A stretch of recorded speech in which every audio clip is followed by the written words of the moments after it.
Hey guys, Mev here. I've decided to make a few upgrades recently, one being getting the iPhone 15 Pro Max. This is going to be my first impressions, and I'll also be sharing some tips and tricks on how I back up my photos from an iPhone. Now, coming from the iPhone mini, I know the size is going to be drastically different, but it's a change that I'm looking forward to because I really want to benefit from having a larger screen size. I decided to go for the darker colour. It's just always been the colour I prefer on an iPhone, but I am a little worried as I've heard that the natural titanium can show through if there's any deep scratches. I guess I'll just have to be extra careful. But the new titanium on the iPhone is great as it makes it lighter than last year's models. This really does benefit the larger iPhone because they were starting to get quite heavy.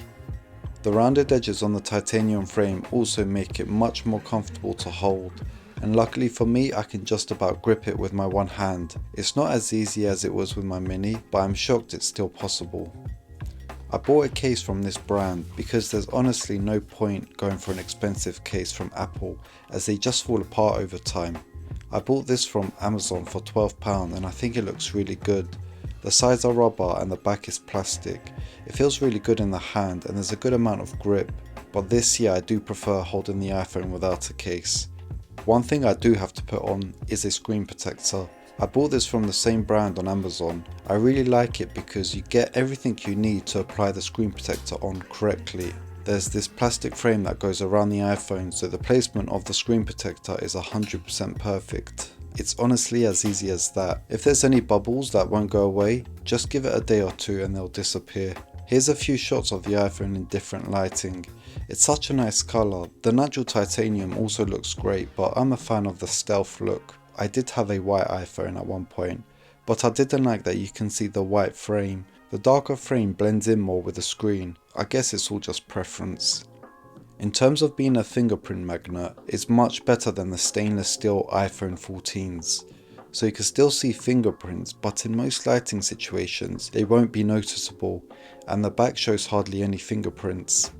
In terms of features, these are the four I'm most looking forward to using every day. I'll cover them more in a long-term review, but out of all of them I can't wait to test the log video so I can get videos looking more natural and not too over-processed.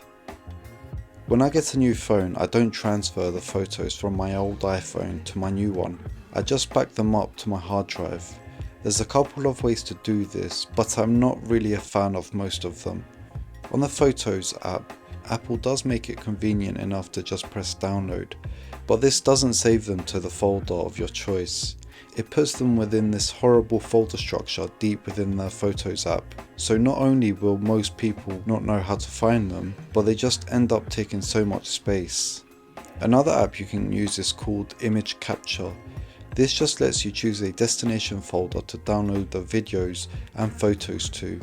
You can also get it to delete the photos or videos off the phone once it's copied over if you wanted to clear up space on your iPhone. But yeah, once it's going, you could just see all the photos and videos being copied into the destination folder. However, it does just dump them all together.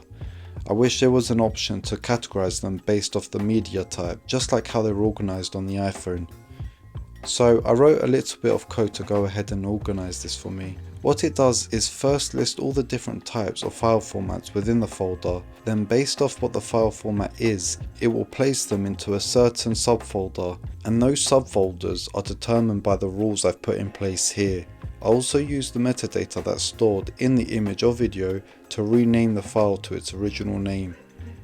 And this just organizes them nice and neatly, so when I do come back to look at them, I can choose to browse a certain category. In the future, I'd like to make a macOS application using Swift that looks like the image capture tool, but with extended capabilities to let you organize them into folders just like how the media types are displayed on the iPhone. But yeah, thank you so much for watching. If you like this video, please subscribe as I'll have more videos to come, so why not stick around and I'll see you later.